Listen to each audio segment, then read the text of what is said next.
திருமாவளவன் தான் நினைத்ததை வலியுறுத்தி இருந்தால் விசிக 2 இருக்கும்.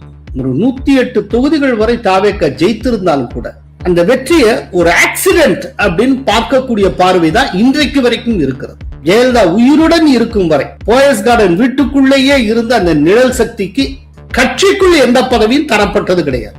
ஜெயலலிதாவிடம் இருந்த அந்த ராஜதந்திரம் மம்தாவிடம் இல்லாமல் போனது. காங்கிரஸ் ரோலே என்ன அப்படின்னா, தானும் வெல்லாது உங்களையும் வெல்ல விடாது. இந்தியா முழுக்க தேசிய கட்சிகள் பெருமளவு சிறகை விரிக்கின்றன, மாநில கட்சிகள் சிறகை ஒடுக்கி கொண்டே வருகின்றன. யுஎஸ்ல இருக்கிற மாதிரி ஒரு இருகட்சி முறையை நோக்கி கொஞ்சம் கொஞ்சமாக போய்கொண்டிருக்கிறது. கோலஹலாஸ் டிவி யூடியூப் சேனல், இது வாய்மையின் எக்காலம். குழப்பமே உன் பெயர்தான் திருமாவா என்று கேட்கக்கூடிய அளவுக்கு பேசியிருக்கிறாரே திருமாவளவன். வணக்கம் நண்பர்களே. புதிய தலைமுறை தொலைக்காட்சியில ஒரு நிகழ்ச்சி, அது என்னன்னா, தாவேகாவை ஆதரிக்கக்கூடிய கட்சியின் தலைவர்களை அமர வைத்து பல்வேறு பத்திரிகையாளர்கள் கேள்வி கேட்கிறார்கள். அதற்கு அவர்கள் பதில் சொல்லுகிறார்கள். அதுபோல திருமாவளவன்கிட்ட கேள்வி கேட்கிறாங்க, அவர் பதில் சொல்லுகிறார்.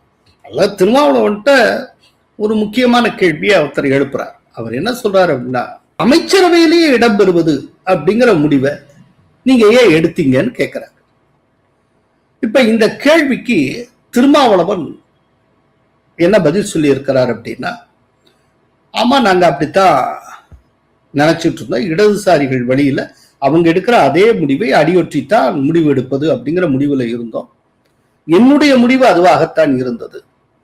ஆனா என்னுடைய கட்சியினர்கிட்ட நான் கலந்து ஆலோசிக்கிறப்போ கட்சியில பல பேர் அமைச்சரவையில் இடம் பெற வேண்டும், இது ரொம்ப அரிதினும் அரிதான தருணம், இது போன்ற ஒரு வாய்ப்பு கிடைப்பது லேசுப்பட்டதல்ல, எப்போதான் இந்த மாதிரிலாம் வாய்ப்பு கிடைக்கும், அப்படிங்கிறப்போ நம்ம அமைச்சரவையில இடம் பெறணும் அப்படின்னு சொல்லி எல்லாரும் சொன்னார்கள். அதனால நான் அமைச்சரவையில் இடம்பெற வேண்டாம், வெளியிலிருந்து ஆதரவுங்கிறதுல உறுதியா இருந்தேன். ஆனா என்னுடைய கட்சியினர் மற்றவர்கள் அமைச்சரவையில் இடம் பெற வேண்டும் என்றார்கள். எனவே அவர்களுடைய கருத்துக்கு மதிப்பளித்து அமைச்சரவையில் இடம்பெறுவது அப்படிங்கிற முடிவை எடுத்தோம் அப்படின்னு அவர் சொல்லியிருக்கிறார். தனிப்பட்ட முறையில என்னுடைய கருத்து அமைச்சரவையில சேரக்கூடாது, ஆட்சி அமைக்க ஆதரவு. ஆனா இது கட்சி முடிவா நான் திணிக்க விரும்பல. கட்சி முடிவுனா உங்க கருத்து என்னவோ அந்த கருத்தை நான் கலந்து நம்ம அப்புறம் தான் ஃபைனலைஸ் பண்ண முடியும். அப்படின்னப்ப கட்சி முடிவு அமைச்சரவை சேர்றதுதான் அப்படின்னு அவங்க எல்லாருமே வலியுறுத்தி சொன்னாங்க. 2 பேரும் பொதுச் செயலாளர்கள் அப்படி சொல்லும்போது நம்ம அமைச்சரவையில சேர்றதை பற்றி தவிர்க்க முடியாது. இதோடு மட்டும் இல்லாமல் திருமாவளவன் இன்னும் சிலவற்றை கூறியிருக்கிறார். அது என்ன அப்படின்னா, அதாவது நான் ஆதரிக்கிறது, அதே போல இடதுசாரிகள் ஆதரிக்கிறது, எல்லாம் இந்த மாதிரி ஆதரிக்கிறதுங்கிற முடிவை எடுத்த காலகட்டத்துல கிட்டத்தட்ட இடதுசாரிகள்லாம் வெளியில இருந்தா ஆதரவுன்னு முடிவு எடுத்தாங்க. அப்போ தாவேகாவுக்கு ஒரு சந்தேகம் வந்தது. இதே முடிவை திருமாவளவன் எடுத்துட்டு நாளைக்கு இல்லைன்னு சொல்லிட்டு அந்த வெளியில வந்துட்டார்னா, அமைச்சரை விட்டு வெளியில வந்துட்டார்னா அப்ப என்ன பண்றது, ஆட்சியை கவுந்துருவோம், இந்த பயம் இருந்தது. சோ அந்த பயத்தை போக்க வேண்டிய ஒரு கட்டாயம் கடமையும் எனக்கு இருந்தது. அதனாலையும் அமைச்சரவையில் பங்கேற்பது அப்படிங்கிற முடிவை நான் எடுத்தேன் அப்படின்னு அவர் சொல்லுகிறார். இதை தாண்டி அப்புறம் இன்னொரு விஷயத்த அவர் சொல்லி இருக்கிறார். இப்ப கூட நாங்க அமைச்சரவை விட்டு வெளியில வரணும்னு நினைச்சா எங்களால முடியும், எங்களால அப்படி ஒரு அரசியல் பண்ண முடியும். ஏன்னா இப்ப நாங்க எந்த கூட்டணியிலும் இல்லை, எந்த கூட்டணியும் நாங்கள் உருவாக்கி கொள்ளவில்லை. இன்னைக்கு அமைச்சரவை இருந்தாலும் கூட நாங்க டிட்டாச்சா இருக்க முடியும். நாங்க அமைச்சரவை இருக்குங்கிறது just we extended our support. உங்க ஆட்சி அமைக்கிறது நாங்க ஆதரவு தந்தோம், அதுக்கு நீங்க எங்களுக்கு ரிவார்டு கொடுக்குறீங்க, உங்களை ஒரு அமைச்சரவை சேர்த்து வரன்றீங்க, அவ்வளவுதான். எந்த நேரத்தில் நாங்க அமைச்சர் கூட வெளியே வரலாம்ல, வர முடியாதுங்கிறது என்ன இருக்கு? மினிஸ்ட்ரியில சேர்ந்துட்டோங்கிறதுனாலே நாங்க அந்த கூட்டணியில சேர்ந்துட்டு அர்த்தம் கிடையாது. இன்னும் தாவேகாவும் விடுதலை சிறுத்தைகளும் கூட்டணியை உருவாக்கி கொள்ளவில்லை, அதை முதல்ல புரிஞ்சுங்க. இதுதான் உண்மை.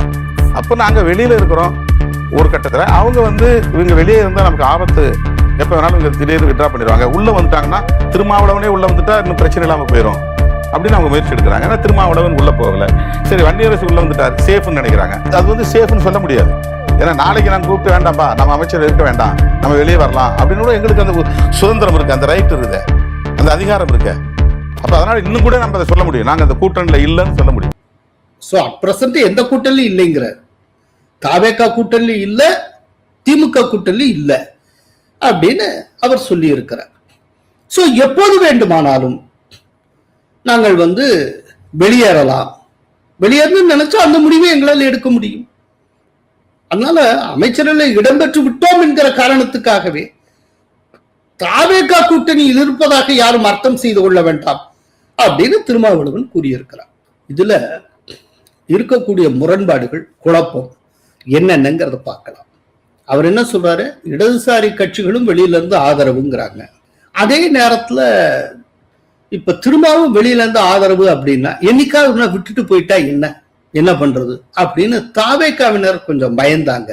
இப்போ அவர்களுக்கு நம்பிக்கை ஊட்டும் விதமாக, அந்த பயத்தை தணிக்கும் விதமாக நாங்கள் அமைச்சரவையில் இடம்பெற்றோம் அப்படின்னு அவர் சொல்லுகிறார். சரி, அவர்களுக்கு நம்பிக்கை ஊட்டும் விதமாக நாங்க உங்க கூடவே இருப்போங்கிறத காட்டுறதுக்காக, அந்த சாலிடாரிட்டியை உணர்த்துறதுக்காக அமைச்சரவையில் விசிக இடம்பெற்றது உண்மை அப்படின்னா, இப்போ அந்த புதிய தலைமுறை நிகழ்ச்சியில எப்போது வேண்டுமானாலும் அமைச்சரவை விட்டு வெளியேறலாம், அப்படி வெளியேற வேண்டும் என்று நினைத்தால் அது எங்களால் முடியும், அத்தகைய அரசியலை எங்களால் செய்ய முடியும் அப்படின்னு ஏன் சொல்லணும்? தாவேகாவுக்கு ஒரு நம்பிக்கை ஏற்படுத்தணும், தாவேகாவுக்கு முழுமையா ஒத்துழைப்பு தருவாங்கிற ஒரு நம்பிக்கையை உருவாக்கணும். அப்படிங்கிறதுக்காகத்தான் அமைச்சரவையில நாங்க பங்கெடுத்தோம். அப்படின்னா அமைச்சரவையை விட்டு எப்போது வேண்டுமானாலும் நாங்கள் போகலாம், அப்படிப்பட்ட அரசியலை எங்களால் செய்ய முடியும்னு ஏன் சொல்லணும்? அதான் சொல்லியாச்சு. இப்ப சொன்னதுக்கு அப்புறம் இனிமேல் இங்க இருந்து தாவேகாவுக்கு உங்க மேல நம்பிக்கை வரும். சோ அப்படின்னா இப்போ அவர் சொல்ற பொருள் திமுக கூட்டணியில இல்ல, தாவேகா கூட்டணியிலும் இல்ல. அப்படின்னா எங்கதான் இருக்கார்? கூட்டணி இல்லாத ஒரு கூட்டணியில் இருக்கிறார். அப்படின்னா இதுக்கு முன்னால நாங்க திமுக கூட்டணியில் தான் இருக்கிறோம்னு கொஞ்ச காலத்துக்கு சொல்லிக்கிட்டே இருந்தது. இதுக்கெல்லாம் என்ன பொருள்? சரி, அதை விட இன்னொரு முக்கியமான விஷயம் அது என்ன அப்படின்னா, இந்த தாவேகாவுக்கு முட்டு கொடுக்கிறது, குறிப்பா அமைச்சரவையில பங்கேற்கிறது, அது ஏன் அப்படிங்கிறது குறித்து ஒரு விளக்கம் ஒண்ணு திருமாவளவன் இந்த புதிய தலைமுறை நிகழ்ச்சியில சொல்லி இருக்கிறார். அது என்னன்னா, நான் கட்சியோட கலந்து ஆலோசனை செஞ்சேன், வெளியிலிருந்து ஆதரவு தரணும் தான் நான் சொன்னேன். ஆனா என் கட்சிக்காரங்க ஆட்சியில் அமரணும், இது ஒரு பெரிய வாய்ப்பு, இப்படிப்பட்ட வாய்ப்பு எப்போவாது தான் வரும், இதை நழுவ விடக்கூடாது, அதனால நம்ம ஆட்சியில அமரணும், நம்ம அமைச்சர் ஆகணும் அப்படின்னு சொன்னாங்க, அதனால அமைச்சரவையில் பங்கெடுத்தோம் அப்படிங்கிற. அப்படின்னா இதனுடைய ஆழ்ந்த உட்பொருள் என்ன? விசிகாவுடைய தலைவரே திருமாவளவன் தான். திருமாவளவன் சொன்னதை கேட்கறதுக்கு அவங்க கட்சியினர் யாரும் தயாராக இல்லை என்று தெரிகிறது. கடைசியில திருமாவளவன் தான் என்ன சொன்னாரோ அதை சொல்லி கன்வின்ஸ் பண்ணி தன்னுடைய கருத்தை மற்றவர்களை ஏற்குமாறு செய்ய முடியவில்லை, அவரால் முடியல. அதற்கு பதிலா மற்றவர்கள் சொல்ல வேண்டியதை அவர் ஏற்றுக்கொண்டாக வேண்டிய இடத்தில் இருக்கிறார். அப்படின்னா திருமாவளவன் விசிகாவுக்குள் ஒரு பலவீனமான தலைவராக இருக்கிறார் என்று பொருள். இதை தாண்டி தன்னுடைய கருத்தை வலியுறுத்தி தான் சொன்னதைத்தான் ஏற்றாக வேண்டும், அமைச்சரவையில் நீங்கள் பங்கெடுக்க கூடாது அப்படின்னு வலியுறுத்தி இருந்தால் அநேகமா வன்னியரசு தலைமையில விசிகாவுக்குள்ளேயே ஒரு புதிய அணி உருவாக்கி இருக்கும். விசிகால மொத்தமே 2 எம்எல்ஏ தான். அந்த 2 எம்எல்ஏவும் சேர்ந்து நாங்க ஆதரவு கொடுக்கணும், தனியா போயிட்டா தொலைஞ்சது கதை. எப்படி ஏடிஎம்கேல 25 பேரு சேர்ந்து வெளியில வந்துட்டு அப்புறம் திரும்ப இப்ப ரிட்டர்ன் ஆயிட்டாங்களோ, அதே போல அந்த 2 எம்எல்ஏக்கள் தனியாக இயங்கக்கூடிய ஒரு வாய்ப்பு இருந்திருக்கிறது. இது நாளடைவில் கட்சி உடைவதற்கு காரணமாகிவிடும். வன்னியரசு தலைமையிலேயே தனியா ஒரு கட்சி கூட உருவாகி இருக்கலாம். எது எப்படியோ தன்னுடைய கருத்தை வலியுறுத்தி சொல்ல முடியாத இடத்தில் இன்றைக்கு திருமாவளவன் இருக்கிறார். ஆனால் திருமாவளவனுடைய இந்த பலவீனம் என்பது டிஎம்கேவுடனான தொகுதி பங்கீடு பேச்சுவார்த்தையிலிருந்தே ஆரம்பமாகிவிட்டது. அப்பல இருந்தே நிறைய கசம்சா ஓடிச்சு. திருமாவளவனால விசிக விரும்பிய தொகுதிகளை கேட்டு பெற முடியவில்லை. டிஎம்கே ஒரு பலவீனமான முறையில் பேச்சுவார்த்தை நடத்தி இருக்கிறார் அப்படிங்கிற ஒரு டாக்ஸ் இருந்தது. ஷானவாஸ் உட்பட பல பேருக்கு அதிருப்தி இருந்தது. வேட்பாளர் அறிவிப்பு காணொலியில தன்னுடைய இயலாமையை திருமாவளவனே வெளிப்படுத்தி இருக்கிறார். ஒரு உளவியல் சிக்கலோடு மிகுந்த மன வருத்தத்தோடு இதை அறிவிக்கிறேன், இப்படி எல்லாம் நிறைய பில்டப் கொடுத்திருப்பாரு. இன்னும் பல வருத்தங்கள், வழிகள் நமக்கு உண்டுதான். இதுதான் தேர்தல் அரசியல். இந்த தேர்தல் அரசியலை நாம் எதிர்கொண்டாக வேண்டும். ஒரு நீண்ட நெடிய உளவியல் போராட்டங்களுக்கு பின்னர் பலரோடும் கலந்தாய்வு செய்த நிலையில் நம்முடைய கட்சியை எப்படி வலுப்படுத்த இருக்கிறோம் என்பதையெல்லாம் கணக்கில் கொண்டு நான் இந்த வேட்பாளர் பட்டியலை அறிவிக்க இருக்கிறேன். நாங்கள் அரூரை கேட்டோம், அரக்கோணம் தந்தார்கள், பல்லாவரம் கேட்டோம், பண்ருட்டியை தந்தார்கள், இப்படி என்னமோ சொல்லியிருப்பார். அரூர் வேண்டும் என்று வலியுறுத்தி கேட்ட நிலையில் நமக்கு அரக்கோணத்தை தந்தார்கள். பல்லாவரம் வேண்டும் என்று கேட்ட நிலையில் பண்ருட்டியை தந்தார்கள். இப்படி கடைசி நிமிடத்தில் முடிவானது.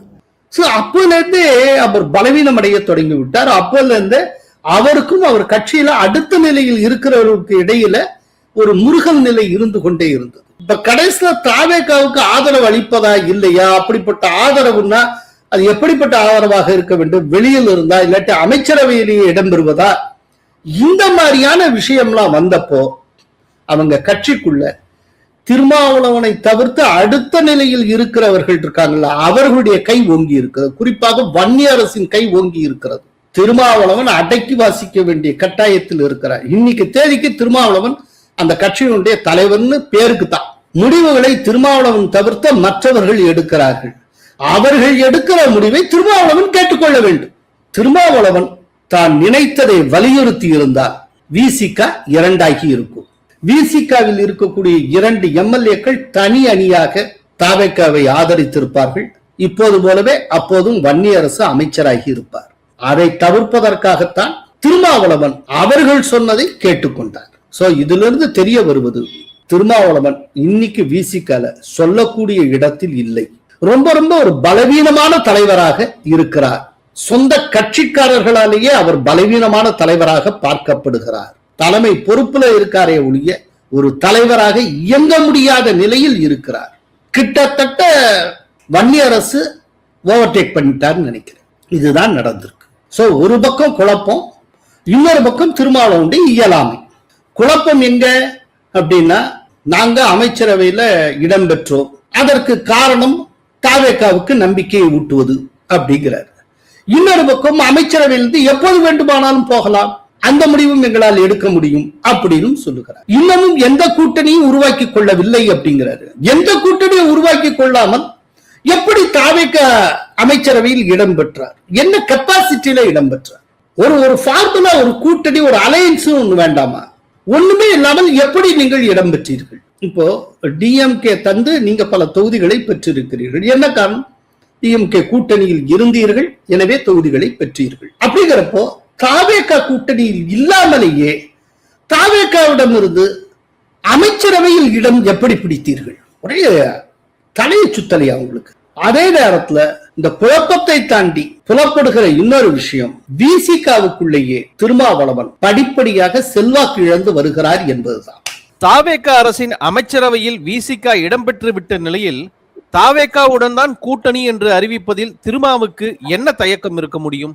அவருடைய தயக்கம் எங்க ஆரம்பமாகிறதுனா காங்கிரசிடம் இருந்து ஆரம்பமாகிறது. இப்ப காங்கிரசுக்குள்ளேயே ஒரு ரீதிங்கிங் ஸ்டார்ட் ஆயிருக்கு. மீண்டும் திமுகவுடன் அலையன்ஸ் மேற்கொள்ளலாமா, திமுகவை அப்ரப்டா விட்டுட்டு வந்தது சரியா அப்படிங்கிற பற்றின சில சுய விமர்சனங்கள் காங்கிரசிடம் எழுந்திருக்கின்றன. அதைத்தான் ராஜகோபாலன் கூட இந்த ஞாயிற்றுக்கிழமை கூறியிருந்தார். திமுகவுடன் மீண்டும் பேச்சுவார்த்தை நடத்தலாமா ராகுல் யோசனை.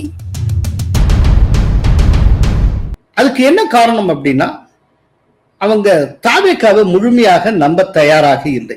தாவேகாவுக்குன்னு 2 பிரத்யேகமான சிக்கல் இருக்கின்றன. ஒன்னு, விஜய் மாட்டிக்கொண்டிருக்கிற சிபிஐ வழக்கு, அது விஜய் சம்பந்தப்பட்டது, இந்த கரூர் இன்சிடென்ட் சம்பந்தப்பட்டது. ஓகே. இன்னொன்று, ஆட்சி நடத்துவதற்கு நிதி இல்லாமல் இருப்பது. அதுக்கு மத்திய அரசை சார்ந்து இருக்கணும். சோ சிபிஐ விஷயத்திலையும் மத்திய அரசு சார்ந்து இருக்கணும். இந்த மாநில அரசை ரன் பண்றதுக்கு தேவையான நிதி விஷயத்திலும் மத்திய அரசை சார்ந்து இருக்க வேண்டும். அப்படிங்கிறப்போ மத்திய அரசை டோட்டலா டிபெண்ட் பண்ணி இருக்கக்கூடிய தாவேகாவை நம்ம முழுமையா நம்பி பயணம் செய்ய முடியாது என்று இப்போ ராகுல் காந்தியே கருதுக்கிறார். சோனியா காந்தி ஆரம்பத்துல இருந்தே டிஎம்கே விட்டுறக்கூடாதுன்னு தான் சொல்லிட்டு இருக்காங்க. அப்படிங்கிறப்போ அவங்களுக்குள்ள அந்த திமுக காங்கிரஸ் உறவை மறுபரிசீலனை செய்து கொண்டிருக்கிறார்கள். இப்ப அதன் அடிப்படையில் தான் திரும்ப இந்திய கூட்டணிக்குள்ள திமுகவை கொண்டு வர வேண்டும் அப்படிங்கிற குரல் காங்கிரசுக்குள்ளேயே வலுத்து வருகிறது. அதனால காங்கிரஸ் என்ன முடிவு எடுக்கும் அப்படிங்கிறது தெரியல. அது தெரியாத நிலையில முழுமையா தன்னை வந்து தாவேக்காவுக்கு ஒப்பு கொடுத்துட வேண்டாம் அப்படின்னு திருமாவளவன் நினைக்கிறார். ரெண்டாவது, இப்பவுமே ஒரு 108 தொகுதிகள் வரை தாவேக்கா ஜெயித்திருந்தாலும் கூட அந்த வெற்றியை ஒரு ஆக்சிடென்ட் அப்படின்னு பார்க்கக்கூடிய பார்வைதான் இன்றைக்கு வரைக்கும் இருக்கிறது. இந்த வெற்றியை காலாகாலத்துக்கு தொடரும் இனி வரும் தேர்தல்களும் இதை காட்டுல மேல மேல அப்படியே தாவேக்கா போயிட்டே இருக்கும்னு நம்புவதற்கு அரசியல்வாதிகள், குறிப்பாக மூத்த தலைவர்கள் தயாராக இல்லை. இது ஒரு ஆக்சிடென்ட். இன்ஸ்டாகிராம் மூலமா சின்ன குழந்தைகள் மைண்ட எப்படியோ அவங்க கரப்ட் பண்ணி அதன் மூலமா பெற்றோர்கள்ட்ட கேன்வாஸ் பண்ணி எப்படியோ ஜெயிச்சிட்டாங்க. இந்தியாவிலே முதன்முறையாக ஒரு தேர்தலை குழந்தைகள் தீர்மானித்தது 2026 தமிழ்நாடு சட்டப்பேரவை தேர்தல் தான். பட் அதுக்காக ஒவ்வொரு முறையும் இதே போல நடந்து கொண்டிருக்காது. அப்படி நடந்தாலும் பலன் கொடுக்காது. எப்படியோ அந்த தடவை நடந்துருச்சு, இது ஒரு ஆக்சிடென்ட், அவ்வளவுதான். அதுக்காக ஒவ்வொரு முறையும் தாவேக்கா இப்படியே பண்ணிக்கிட்டு இருக்கும்னா, அப்படி பண்ணினால் வெற்றி கிடைக்கும்னா நம்புவதற்கு இல்லை.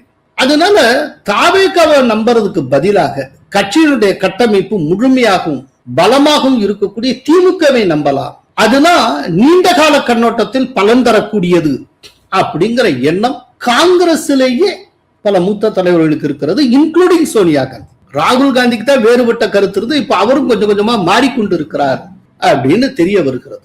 அதனாலதான் திடீர்னு இப்ப காங்கிரஸ் தன்னுடைய ஸ்டாண்ட மாத்தி அவங்க நாளைக்கு இந்த லோக்சபா எலெக்ஷனை ஒட்டி மீண்டும் டிஎம்கே உடன் போகிறோம் அப்படின்னு முடிவு எடுத்துட்டால் இங்க இடம்பெற்று இருக்கக்கூடிய 2 அமைச்சர்களும், அதாவது காங்கிரஸ் அமைச்சர்களும் விலகி அவங்க வெளியில வந்துருவாங்க. அப்படிப்பட்ட சூழ்நிலையில ஒருவேளை இந்த ஆட்சியை கூட கவிழலாம். ஏன்னா ஏற்கனவே அதிமுக அந்த பிரிவு சப்போர்ட் பண்ண பிரிவு தன்னுடைய ஆதரவை விலக்கி கொண்டு விட்டது. இன்னைக்கு தாவேக்காவுக்கு இருக்கக்கூடிய மொத்த ஆதரவு எண்ணிக்கை 119 மட்டும்தான். மெஜாரிட்டிக்கு தேவை 118, கூடுதலா ஒரு ஓட்டு தான் இருக்கு, ஒரு எம்எல்ஏ சப்போர்ட் தான் இருக்கு. அதுலதான் ஊசல் அடிக்கிட்டு இருக்கு. அப்படிங்கிறப்ப எப்ப வேணாலும் என்ன வேணாலும் ஆகலாம் அப்படிங்கிறத திருமாவளவன் யோசிக்கிறார். அதனால இப்பவே வந்து நாங்க இந்த கூட்டல்ல இருக்கோம் அந்த கூட்டல்ல இருக்கோம் சொல்லி முந்திரி கொட்ட மாதிரி எதையாவது சொல்லி போய் மாட்டிக்க வேண்டாம் அப்படிங்கிற ஒரு ஐடியால திருமாவளவன் இருக்கிறார். தாவேக்கா ஆட்சிக்கு வந்ததே ஒரு ஆக்சிடென்ட் என்றால் வரப்போகிற இடைத்தேர்தல் முடிவுகள் எப்படி இருக்கும்? அதாவது இந்த இடத்துல ஒண்ணு நம்ம நினைவுல வச்சுக்கணும். இடைத்தேர்தல் வருகிற சமயத்துல தாவேக்கா ஆட்சியில் இருக்கிறது. தமிழ்நாட்டை பொறுத்த அளவுல பெரும்பாலான இடைத்தேர்தல் முடிவுகள் ஆட்சியில் எந்த கட்சி இருக்கிறோ அதற்கு சாதகமாத்தான் வந்திருக்கு. விதிவிலக்கா சில தேர்தல்கள் இருக்கலாம். முன்னால ஜெயலலிதா அப்போசிஷன் சைட்ல இருந்தப்போ மதுரை கிழக்குலயும் மருங்காபுரியிலையும் அதிமுக ஜெயிச்சது. அந்த மாதிரி விதிவிலக்கான சில தேர்தல்கள் இருக்கலாம். ஆனா பை அண்ட் லார்ஜ் எது ஆளுங்கட்சியோ அதற்கு சாதகமாத்தான் இடைத்தேர்தல் முடிவுகள் வந்திருக்கின்றன. சோ அதை நம்ம ஞாபகத்துல வச்சுக்கணும். அதனால தாவேக்காவுடைய வெற்றி ஆக்சிடென்டா இருந்தாலும் இடைத்தேர்தல் முடிவுகள்ல தாவேக்கா ஆளுங்கட்சி அப்படிங்கிற இன்ஃப்ளூயன்ஸ், அதனுடைய தாக்கம் ஒண்ணு இருந்துகிட்டு இருக்கும். அதை மறந்துடக்கூடாது. சட்டப்பேரவை தேர்தல் முடிவுகளுக்கு பிறகு தமிழகம் மேற்கு வங்கத்தில் தலைகீழ் மாற்றம் ஏற்பட்டுள்ளது. என்ன காரணம்?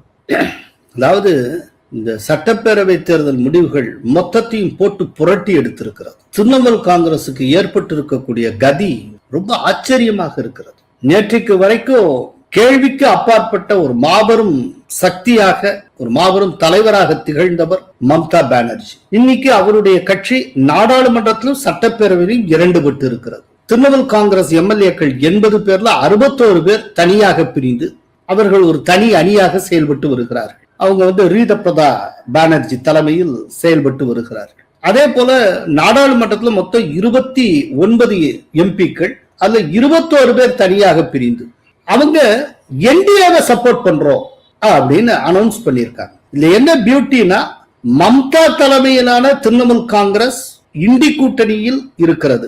ஆனால் ஒரு 21 எம்பிக்களை கொண்ட திரிணாமுல் காங்கிரஸ் அணி என்டிஏவை ஆதரிக்கிறது. சோ திரிணாமுல் காங்கிரஸ் வெர்டிகலா ஸ்பிளிட் ஆயிரு, எம்பிக்கள் எம்எல்ஏக்கள் அப்படிங்கிற அளவுல.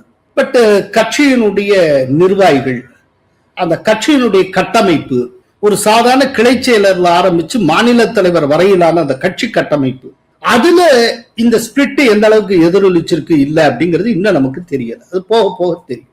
ஆனால் இது எல்லாமே மம்தா பானர்ஜி இருக்கும் போதே நடந்திருக்கிறது. இப்ப இதே போல கட்சிக்குள்ள ஒரு மிகப்பெரிய விரிசலும் மோதலும், வெளியே போடுறதும் உள்ள வர்றதும், இது மாதிரியான குழப்பங்கள் அதிகமாக இருக்கக்கூடிய மாநில கட்சி அப்படின்னா இந்தியாவிலே அதிமுகவை சொல்லிடலாம். ஆனால் இந்த அதிமுகவில் ஏற்பட்டிருக்கக்கூடிய பிளவுக்கும் மம்தா பானர்ஜி திரிணாமுல் காங்கிரஸ்ல ஏற்பட்டிருக்கக்கூடிய பிளவுக்கும் இடையில் ஒரு நுட்பமான வித்தியாசம் இருக்கிறது. அதிமுகவில் ஜெயலலிதா என்கிற ஒரு மாபெரும் ஆளுமை மறைந்ததற்கு பிறகு, ஆளுமை என்கிற அடிப்படையில் அதிமுகவில் ஒரு வெற்றிடம் ஏற்பட்டதற்கு பிறகு இது போன்ற பிரச்சனைகள் ஏற்பட்டன. அந்த after Jayalalithaa's demise, TTV Dhinakaran 18 எம்எல்ஏக்களோட வெளியில போனாரு, அது ஒரு பெரிய பிரச்சனையாச்சு. அப்புறம் தினகரனுக்கு பின்னால ஓபிஎஸ்க்கு அப்புறம் செங்கோட்டையன், இப்ப சிவி சண்முகம், இடையில கொஞ்ச காலத்துக்கு எஸ்பி வேலுமணி, அப்புறம் திரும்ப ரிட்டர்ன், என்னென்னலாமோ நடந்திருக்கு. இதெல்லாம் ஜெயலலிதா என்கிற ஆளுமை மறைந்ததற்கு பிறகு. ஆனா திரிணாமுல் காங்கிரஸ்ல என்னன்னா, மம்தா பானர்ஜி என்கிற மாபெரும் ஆளுமை இருக்கும் பொழுதே அந்த கட்சி உடைகிறது. ஜெயலலிதா இல்லாததுக்கு பிறகு அதிமுக கூடுவதும் பிரிவதுமாக இருக்கிறது. ஆனால் திரிணாமுல் காங்கிரஸ் மம்தா இருக்கும் போதே பிரிந்து கொண்டு இருக்கிறது, பிளவுபட்டு கொண்டே இருக்கிறது. ஆக்சுவலா இந்த ரெண்டுத்துக்கும், ஏடிஎம்கேக்கும் திரிணாமுல் காங்கிரஸுக்கு இடையிலான ரொம்ப முக்கியமான ஒற்றுமை என்னன்னா, இந்த இரண்டுமே ஆளுமைகளை நம்பின கட்சிகள். ஏடிஎம்கே ஹிஸ்டரி எடுத்தீங்கன்னா எம்ஜிஆர், அப்புறம் ஜெயலலிதா, இப்படியே ஆளுமைகளால வளர்க்கப்பட்ட ஒரு கட்சி. ஜெயலலிதாவுக்கு அப்புறம் ஒரு புதிய மூன்றாவதாக ஒரு ஆளுமைனே ஒண்ணு வரல. ஒரு ஆளுமைகளற்ற அதிமுகவா இருக்கிறதுனால தான் இத்தனை பிளவு, இத்தனை பிரச்சனை. இப்ப இதற்கான தீர்வு என்னவா இருக்கும் அப்படின்னா, ஒரு மிகப்பெரிய ஆளுமையை வெளியில் இருந்தாவது அதிமுக இறக்குமதி செய்தாக வேண்டும். அது ஒண்ணுதான் அதுக்கு தீர்வா இருக்க முடியும். அது இல்லாத நிலையில அநேகமா அதிமுக அதனுடைய பிரச்சனையை தீர்த்து கொள்ளவே முடியாது, தொடர்ந்து கொண்டேதான் இருக்கும். ஆனால் இது எல்லாமே ஜெயலலிதா மறைவுக்கு பின்னால் ஆரம்பிச்சது. ஆனால் இங்க மம்தா உயிருடன் இருக்கும் போதே அவர் பார்க்கவே திரிணாமுல் காங்கிரஸ் சிக்கி சின்னாவின்னமாகி கொண்டிருக்கிறது, சிதறி கொண்டிருக்கிறது. இது எப்படி சாத்தியமாகிறது? என்ன, இதுதான் ரொம்ப முக்கியமான கேள்வி. அதாவது ஜெயலலிதா இருக்கிற வரைக்கும் கம்ப்ளீட்டா கட்சி ஜெயலலிதாவுடைய கட்டுப்பாட்டில் இருந்தது. ஜெயலலிதாவுக்கு அடுத்த நிலையில் அவர் வீட்டுக்குள்ளேயே ஒரு நிழல் சக்தி இருந்தாலும் கூட, ஜெயலலிதா அந்த நிழல் சக்தியை கட்சியின் அதிகாரபூர்வ இடத்தில் வைத்து அறிவித்ததே கிடையாது. அந்த தப்ப ஜெயலலிதா பண்ணவே இல்லை. ஜெயலலிதா உயிருடன் இருக்கும் வரை போயஸ் கார்டன் வீட்டுக்குள்ளேயே இருந்த அந்த நிழல் சக்திக்கு கட்சிக்குள் எந்த பதவியும் தரப்பட்டது கிடையாது, தரக்கூடாது என்பதில் ஜெயலலிதா மிக தெளிவாக இருந்தார். இந்த தெளிவு மம்தாவிடம் இல்லாமல் போனது. மம்தா கட்சியில் ஆரம்பத்தில் நிழல் சக்தியாக இருந்த அவரது உறவினரான அபிஷேக் பானர்ஜி வெளிப்படையாகவே கட்சிக்குள் மம்தாவுக்கு அடுத்த இடத்தில் மம்தாவாலேயே வைக்கப்பட்டார். தப்பு அங்கதான் ஆரம்பிச்சு. இன்னைக்கு வெளியில வர்றவங்க அத்தனை பேரும் அபிஷேக் பானர்ஜி மேல குற்றம் சாட்டி அதனால் வெளியே வருகிறோம், நாங்கள் மம்தாவை இப்பவும் எங்கள் தலைவராக ஏற்றுக்கொள்கிறோம், ஆனால் அபிஷேக் பானர்ஜியை ஏற்க மாட்டோம் என்று சொல்லிக்கொண்டு வெளியே வருகிறோம். Mamata Banerjee to be our chief advisor, to give us advices that will help us. Abhishek Banerjee has no relation with this legislative assembly. நீங்க கட்சி டோட்டலா விரும்பவே விரும்பாத ஒருவரை கட்சிக்குள்ளேயே அதிகாரபூர்வமா நிலைநிறுத்தினால் என்ன ஆகும் என்பதற்கு மம்தா பானர்ஜி ஒரு நல்ல உதாரணம். திரிணாமுல் காங்கிரஸ் ஒரு அருமையான உதாரணம். யாருமே அபிஷேக் பானர்ஜியை விரும்பல, ஆனால் மம்தா திணித்தார்.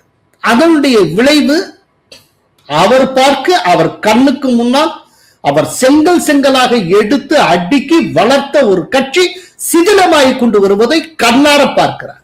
ஜெயலலிதா இதுல ரொம்ப தெளிவா இருந்தார். வீட்டுக்குள்ளேயே அந்த இருந்த நிழல் சக்தியை வீட்டுக்குள்ளே மட்டுமே வைத்திருந்தார். அந்த நிழல் சக்தியுடைய இன்ஃபுளுன்ஸ் கட்சியில இருந்திருக்கலாம், இல்லை நான் சொல்லல. பல விஷயத்துல கட்சி எடுத்த மிக முக்கியமான முடிவுகளுக்கு பின்னால் அந்த நிழல் சக்தியினுடைய இன்ஃபுளுன்ஸ், செல்வாக்கு இருந்திருக்கலாம், எல்லாமே இருந்திருக்கலாம். ஆனா கட்சிக்குள்ள அதிகாரபூர்வமான மிக முக்கிய எந்த பதவியிலும் அந்த நிழல் சக்தி அமர்த்தப்படவில்லை. ஜெயலலிதா நினைச்சிருந்தா அந்த நிழல் சக்தியை தான் இருக்கும் போதே தனக்கு அடுத்த நிலையில துணை பொதுச் செயலாளர்னு இணை பொதுச் செயலாளர்னு அறிவிச்சுட்டு போயிருக்கலாம். யாரு கேட்க போறா? நினைச்சிருந்தா செஞ்சிருக்கலாம். அப்படி செய்வதன் மூலம் எனக்கு அடுத்து இவங்க தான் சொல்லி அந்த நிழல் சக்தியை அடையாளப்படுத்தி இருக்கலாம். செய்யவே இல்லையே ஜெயலலிதா. தனக்கடுத்து இன்னார் தான் அடையாளப்படுத்தாமலே தானே போனாங்க.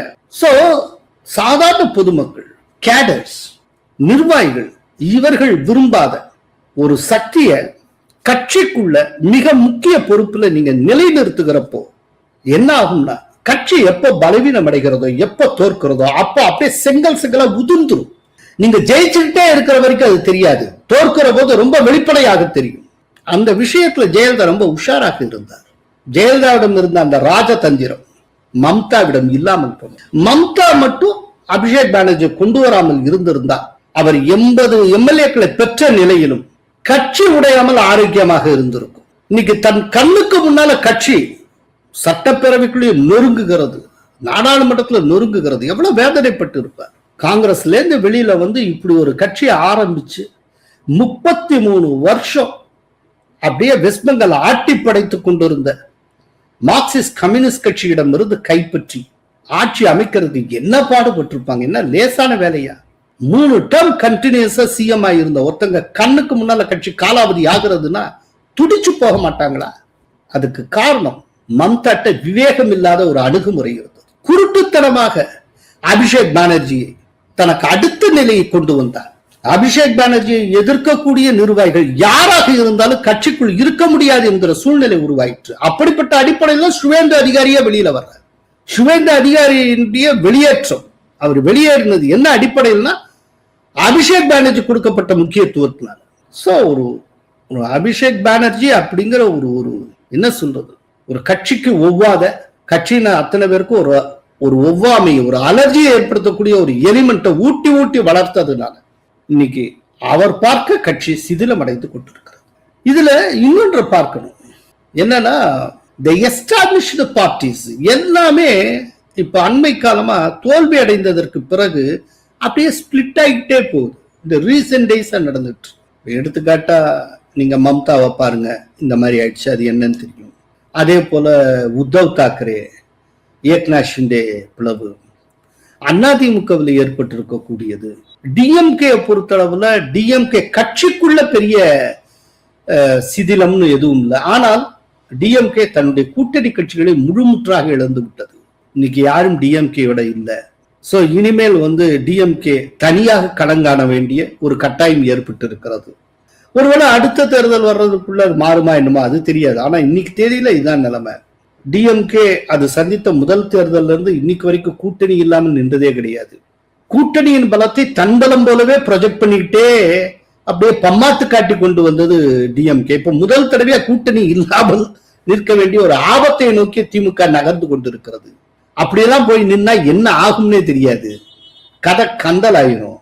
சோ பரவலா மாறி மாறி கட்சிகளை அடி வாங்குகின்றன. இந்த நூடா ஒரு மெசேஜ் இருக்கு, ரொம்ப நுட்பமா பார்த்தா நீங்க அத்தனை பேர் புரிஞ்சுக்கலாம். அது என்ன தெரியுமா, இந்தியா முழுக்க மாநில கட்சிகள் கொஞ்சம் கொஞ்சமாக ஒடுங்கிக் கொண்டே வருகின்றன, சுருங்கிக் கொண்டே வருகின்றன, அல்லது பிளவுகளை நோக்கி போய்கொண்டிருக்கின்றன.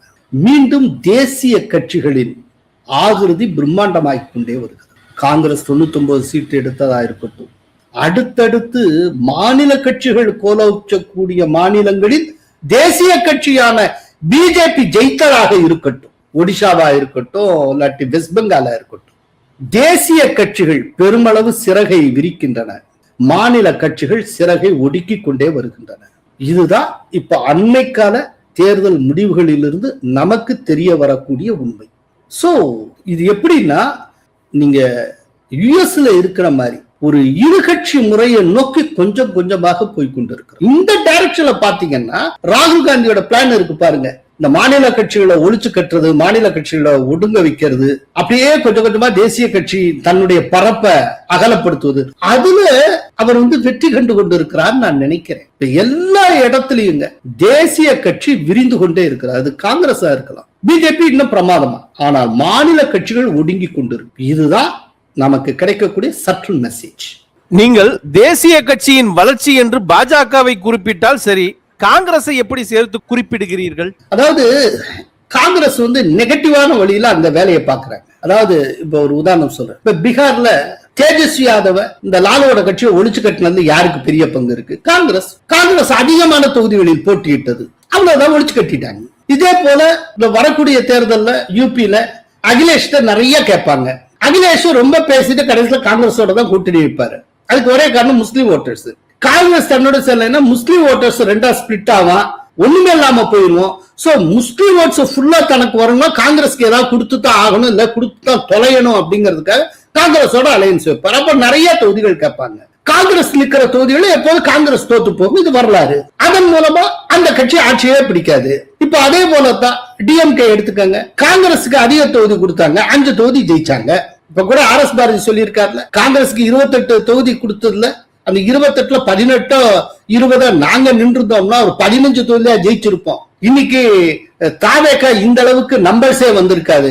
காங்கிரஸுக்கு நாங்க கூட கொடுத்ததான் தப்புன்னு ஆர்எஸ் பாரதி சொல்லி இருக்கிறாரு. 28 இடம் கொடுத்தது எக்ஸ்ட்ரா லகேஜ் காங்கிரஸ். திமுக போட்டிட்டு இருந்தால் அந்த 28 தொகுதியில் குறைஞ்சபட்சம் ஒரு 15வது வெற்றி பெற்றிருப்போம். அப்போ 15 இதோட அங்கே குறைஞ்சிருந்ததுன்னு வச்சுங்க. இன்னைக்கு அவருடைய ஒரு விஜயனுடைய கட்சிக்கு 107லேருந்து 15 கட்சி 1980 தான் வந்துருக்கும். அதுதான் சொல்றேன். அதாவது இது எப்படி அப்படின்னா, காங்கிரஸ் ரோலே என்ன அப்படின்னா அனுகூல சத்துருங்கிறதா. உங்க கூட கூட்டணியில இருக்கும், கூட்டணியில் இருந்து கொண்டே உங்களிடம் அதிக தொகுதிகளை பெறும். அப்படி பெற்று தானும் வெல்லாது உங்களையும் வெல்ல விடாது. இந்த அனுகூல சத்ரு ரோல் மூலமா மாநில கட்சிகளை கொஞ்சம் கொஞ்சமா அதை அழிக்கும். அதனுடைய பிளானே அதுதான். மாநில கட்சியை அழிச்சிருவோம். அது இல்லாமல் தரமட்டத்துக்கு போயாச்சு அப்படின்னா காங்கிரஸ்க்கு ஒரு ரோல் இருக்கு. ஏன்னா அங்க முஸ்லிம்ஸ் இருக்காங்க. இன்னைக்கு அந்தந்த மாநிலங்கள்ல முஸ்லிம்ஸ் ஓட்டு அங்க இருக்கக்கூடிய மாநில கட்சிக்கு போகுது. அது ஃபுல்லா நமக்கு வந்ததுன்னா அந்த ஓட்டு நமக்கு, நாம டிசைட் பண்ணுவோம். எதுக்கு டிஎம்கே ஜெயிக்க வைக்கணும்? டிஎம்கே ஏன் ஜெயிக்க விடணும்? டிஎம்கே ஜெயிச்சு நமக்கு என்ன ஆக போகுது? ஒண்ணு ஜெயிச்சா நாம ஜெயிப்போம், அப்படி இல்லையா டிஎம்கே சேர்த்துக்க வைப்போம். இப்படி ஒரு புனிதமான முடிவை ராகுல் காந்தி எடுத்து இருக்கிறார். அதன் மூலமா அவரால முடிஞ்ச வரைக்கும் மாநில கட்சிகளை கில் பண்ணி கொண்டே வருகிறார். இப்ப டெல்லியில ஆம் ஆத்மி எந்திருக்க விடாமல் ஆக்கினது காங்கிரஸ். காங்கிரஸோட அலையன்ஸ் வைக்கிறேன்னு ஆம் ஆத்மி வந்தது, முடியாதுன்னு சொன்னது ராகுல் காந்தி. ஒருவேளை அலையன்ஸ் வைத்திருந்தால் முடிவு வேற விதமாயிருக்கும். என்னன்னா அவங்க நோக்கம் அங்க பிஜேபி வரக்கூடாதுங்கிறதுல ஆம் ஆத்மி வந்துடக்கூடாது. கொஞ்சம் கொஞ்சமா ஆம் ஆத்மியை வரவிடாமல் ஆக்கி டெல்லியில ஆம் ஆத்மியோட சுவடே இல்லாமல் ஆயிடுச்சுன்னா திரும்ப பிஜேபிக்கு எதிராக ஓட்டு போடணும் அப்படின்னு நினைக்கிறவங்களுக்கு என்ன ஆப்ஷன் இருக்க முடியும்? காங்கிரஸ் தான் ஆப்ஷனா இருக்கலாம். அப்படிங்கிறப்ப மீண்டும் டெல்லியில காங்கிரஸ் தலைக்கும். இதுதான் ராகுலோட ஐடியா. இதைத்தான் அவங்க இம்ப்ளிமெண்ட் பண்ணிட்டு இருக்காங்க. சோ பிஜேபி ஒரு பாசிட்டிவ் மேனர்ல மாநில கட்சிகளை ஒடுக்கிட்டே வருது அப்படின்னா, காங்கிரஸ் நெகட்டிவ் மேனர்ல மாநில கட்சிகளை ஒடுக்கி கொண்டே வருது. இதுதான் நடந்துட்டு. அதனால ராகுல் காந்தி இருக்கும் வரைக்கும் பிஜேபிக்கு கவலை இல்லை. நன்றி, வணக்கம். கோலஹலாஸ் டிவி யூடியூப் சேனல், இது வாய்மையின் எக்காலம்.